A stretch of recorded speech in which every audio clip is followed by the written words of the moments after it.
Et nos experts du jour, je vous les présente. Léonidas Kalogeropoulos, bonjour. Bonjour. Léonidas, PDG de Médiation et Arguments, vice-président d'éthique, délégué général de l'Open Internet Project. Vous avez un livre en cours, Non, il est publié.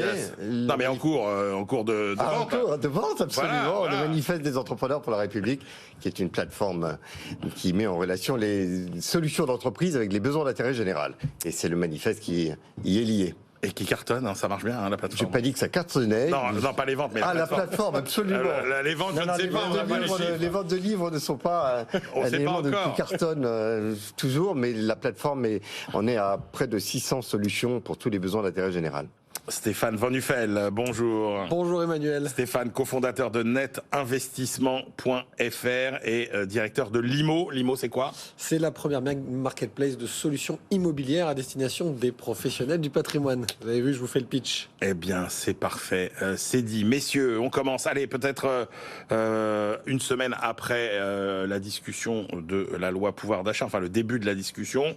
On a quand même quasiment tous les articles de la loi. Alors, on peut rappeler les... Avant que le Sénat l'examine. Avant que le Sénat l'ait examiné. C'est vrai. Et après, ça reviendra à l'Assemblée. Alors, qu'est-ce que vous en retenez entre la revalorisation de tous les minima sociaux? Ça a été à peu près consensuel. Il y a eu la mesure sur l'essence qui a été plus contestée. Il y a l'encadrement des loyers. Il y a la suppression de la redevance audiovisuelle. Je sais pas. Un sentiment général d'abord, Léonidas Kalogeropoulos. Mon sentiment général est que s'il n'y a pas un message extrêmement clair qui vienne à sortir ces mesures du fait qu'il y a un effort exceptionnel pour faire face à une situation exceptionnelle sur le pouvoir d'achat, s'il n'y a pas ce message consistant à dire que il y a un pari sur le moment ponctuel que nous vivons en termes d'inflation et que l'on essaye de faire passer ce cap, mais que à un moment donné, si les choses continuent à être tendues, l'État ne pourra pas être en permanence aux côtés des particuliers, des entreprises et de toutes les catégories sociales pour les aider. S'il n'y a pas ce message qui vient en même temps, nous sommes en train d'habituer l'ensemble de nos concitoyens à l'idée que l'État peut, tous les matins, venir apporter une compensation sur telle inflation, tel problème pétrolier, tel aléa climatique. Sur tous les sujets,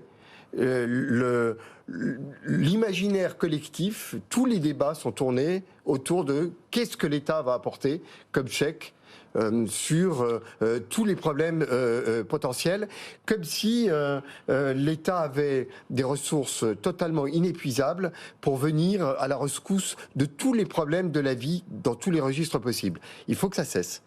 Et dès lors, il ne s'agit pas de contester telle ou telle mesure, il y a un moment compliqué et chacun doit l'entendre. En revanche, si ce n'est pas assorti de ce message selon lequel c'est exceptionnel et ça ne pourra pas durer, eh bien, je redoute ce qui se passera à la fin de l'année, lorsque très vraisemblablement la séquence inflationniste ne sera pas terminée et on ne peut pas éternellement accompagner ainsi tous les postes budgétaires des Français. Stéphane Van Nuffel, juste sur le plan philosophique, ce que disait Léonidas Kalogeropoulos, cette idée que finalement on attend désormais de l'État qu'il assume 100% des risques auxquels on est confronté. Non, c'est pas désormais, Emmanuel, ça fait longtemps déjà que c'est le cas. Alors après, c'est moi qui voulais dire le contraire, je partage parfaitement ce que dit Léonidas. La France a cette spécificité depuis très longtemps, mais ça s'est accentué ces 30 ou 40 dernières années, en gros depuis les années 80, suivez mon regard, de faire la part des choses. Ce qui moi m'inquiète, c'est que les Français ne font pas la part des choses entre l'argent de l'État et leur propre argent.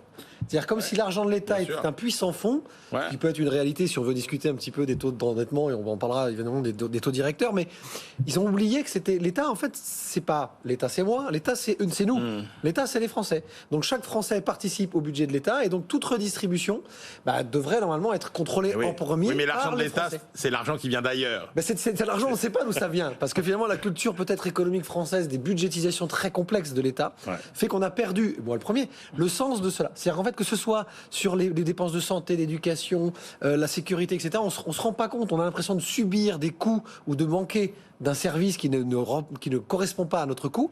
Mais en face, dès qu'il y a une crise, dès qu'il y a une inquiétude, on demande à l'État de régler ça. Et c'est vrai que ce que dit Leonidas, c'est fondamental.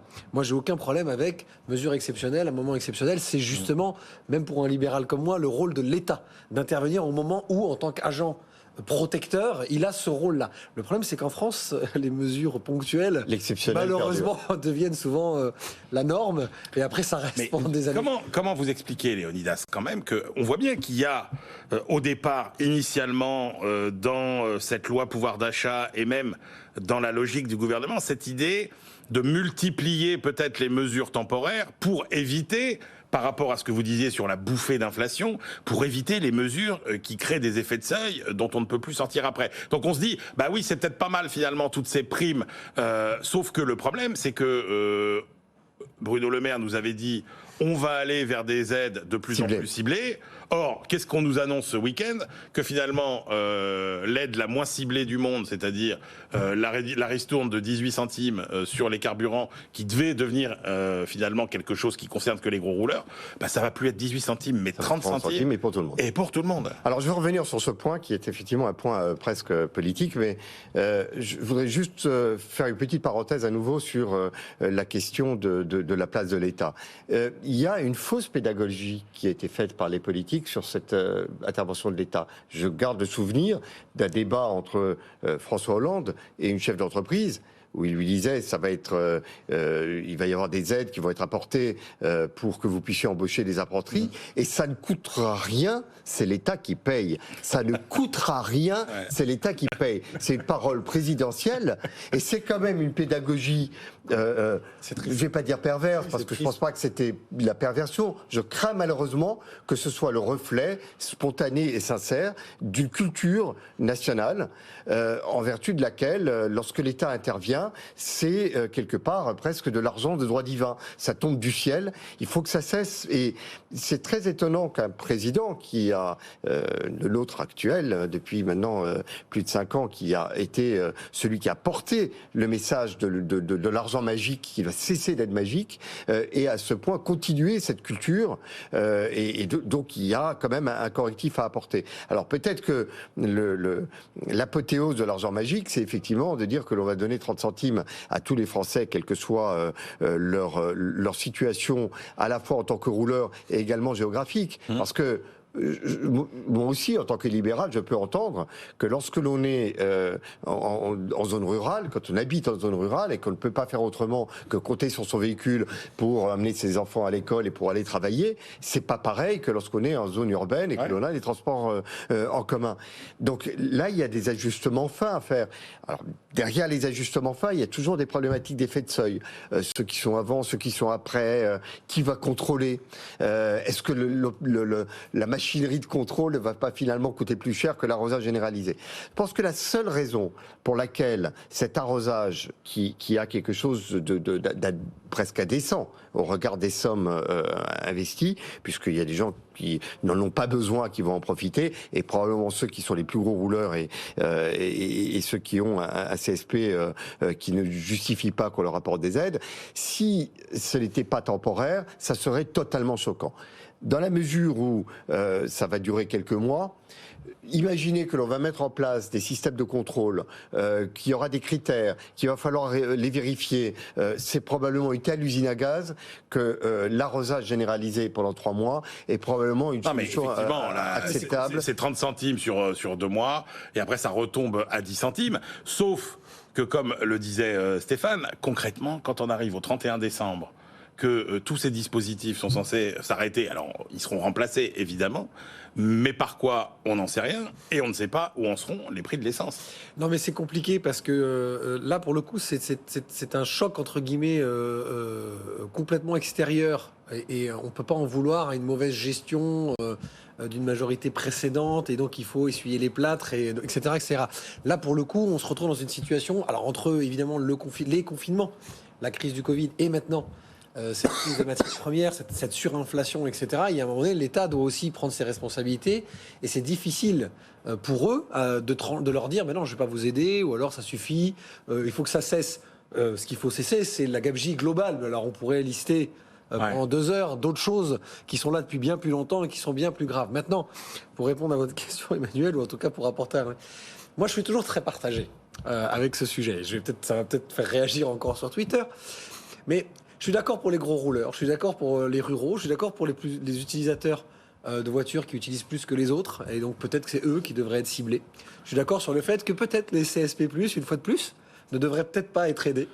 Mais alors dans ces cas-là, on n'est pas en France, parce que le problème, c'est ça qui est difficile à gérer en France. C'est que vous voulez faire des mesures politiques, politico-politiciennes, en visant peut-être votre électorat, par exemple. On pourrait, après, derrière, pointer du doigt. Là, aujourd'hui, si vous êtes face à une inflation qui touche tous les Français, si vous faites une mesure de protection contre l'inflation pour tous les Français, vous devez le faire pour tous les Français. Ça n'a rien à voir avec votre justice fiscale, l'impôt sur le revenu qui est progressif, on a tous accepté ça. Mais il y a un moment donné que je roule 2 km par jour ou que j'en roule 200, si vous faites une mesure, parce que l'essence est trop cher, normalement tout le monde doit en profiter. Évidemment, celui qui en fait 200 va en profiter plus, puisqu'il aura plus de ristournes sur les 200 km qu'il fera par jour. Le problème, c'est le budget. Emmanuel, je vous vois bouger la tête. Et en fait, on est en plein dedans. Je veux dire, quand on est l'État français, on a d'un côté la politique à faire et on a ce que moi j'appelle, et je pense que Leonidas est d'accord avec moi, on ne fait pas assez de budgétisation. Et donc c'est là-dedans qu'on part. C'est-à-dire qu'on part dans des grands raisonnements. Et ce que je suis en train de dire est presque philosophique. C'est plus de la justice que de la justesse économique. Et on en revient toujours à ce qui fait le risque en France depuis 30 ou 40 ans, CSG, etc., etc. À chaque fois, il y a une bonne idée de justice, mais il n'y a pas de justesse économique derrière, et on se retrouve après derrière avec des budgets qui sont dans le trou. Alors à ce moment-là, Leonidas Kalogéropoulos, est-ce que la bonne idée, parce que compte tenu, du fait que l'inflation est généralisée, c'est-à-dire sur tous les postes de dépenses, et pas que chez nous, et pas que chez nous, est-ce que la bonne solution pour contourner cette complexité des cas particuliers, etc., c'était pas la proposition faite par le cercle des économistes, par exemple, lors des rencontres avec Aix-en-Provence, qui était de dire, faisons une enveloppe globale, un chèque qui n'aura pas de destination spécifique pour aider les familles les plus en difficulté. Libre à elles de l'utiliser pour acheter de l'essence, pour mieux se nourrir ou pour mieux se loger. Alors potentiellement, c'est une idée à laquelle j'adhérerais. Malheureusement, je crains qu'il y ait aussi de la part des pouvoirs publics, et probablement ça doit être documenté et fondé, l'idée que si l'État ne va pas aider les consommateurs à bien utiliser l'argent qu'on leur donne, ils risquent de l'utiliser en chèque écran plat ou un certain nombre de transactions. Voilà. Oui, donc, mais là Stéphane, il va vous répondre. Et pourquoi pas ? Et pourquoi pas ? Pourquoi pas ? Mais le fait est que je ne suis pas totalement certain que ça vienne compenser ou comment dirais-je, neutraliser l'effet d'argent magique.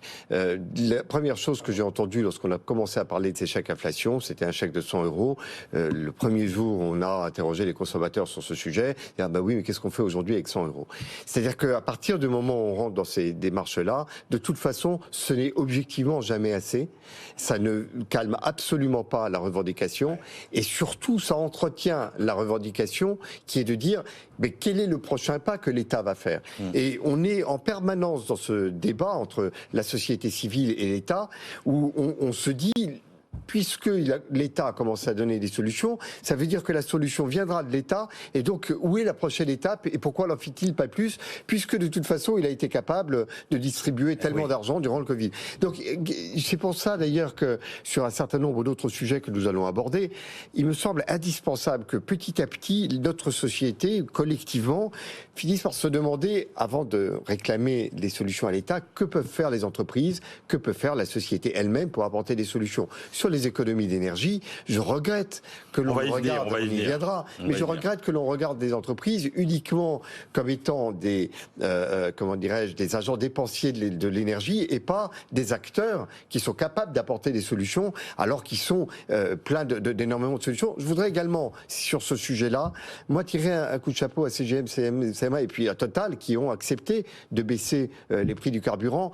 Alors tous les commentateurs ont assorti cette décision décision en disant il y avait un pistolet fiscal sur la tempe de ces groupes et s'ils ne le faisaient pas, c'était une taxe. Ils ont pris une décision. C'est pas simple en tant qu'entreprise de prendre une décision consistant à dire je vais baisser mes prix, je vais renoncer à des recettes parce que une entreprise, elle sait très bien qu'un jour elle a un effet d'aubaine, le lendemain ça sera le contraire et donc elle engrange au maximum.